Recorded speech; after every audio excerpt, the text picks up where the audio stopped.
కాబట్టి తప్పనిసరిగా మేమందరం కూడా ప్రజా నిర్ణయాన్ని గౌరవిస్తూ ఏం జరిగిందనే విషయాలు మరి గతంలో కూడా చెప్పడం జరిగింది.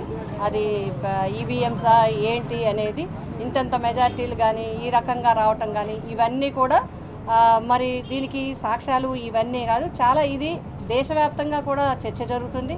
చాలా పార్టీలు నాయకులు కూడా డిస్కస్ చేస్తున్నారు ఈ అంశాల మీద. వీటి మీద టెక్నికల్గా చాలా అంశాలు ఉన్నాయి.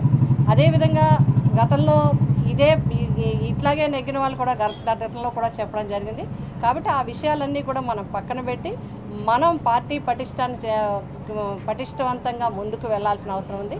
ఆ విధంగా మీరందరూ మరి కార్యకర్తలకు అండగా ఉంటూ కమిటీలన్నింటినీ కూడా కొత్త కమిటీలను ఏర్పాటు చేసుకుంటూ మనం ముందుకు వెళ్ళాలి. ఆ విధంగా వెళ్ళమని డైరెక్షన్స్ ఇవ్వటం జరిగింది. ఇంక చాలా అంటారు.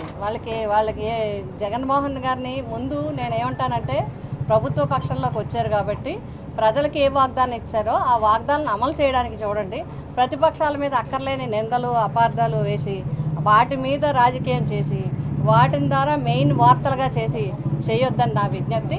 మీరు ప్రజలకు ఏమైతే ఇచ్చారో, పేద వర్గాలకు ఏమైతే ఇచ్చారో, మహిళలకు ఏమైతే ఇచ్చారో, ఎస్సీ ఎస్టీ బీసీ వర్గాలకు ఏమైతే ఇచ్చారో, విద్యార్థులకు ఏమైతే ఇచ్చారో అవన్నీ కూడా మరి జగన్మోహన్ రెడ్డి గారు ఒక డేట్ పెట్టి క్యాలెండర్ పెట్టి ఏ విధంగా అయితే అమలు చేశారో, ఏ విధంగా అయితే పక్షపాతి ధోరణి లేకుండా ఈవెన్ పార్టీలను కూడా చూడకుండా ఏ విధంగా అయితే పథకాలు సంక్షేమ కార్యక్రమాలు అమలు చేశారో మీరు ఆ విధంగా చేసి చూపించమని నేను తెలియజేస్తాను.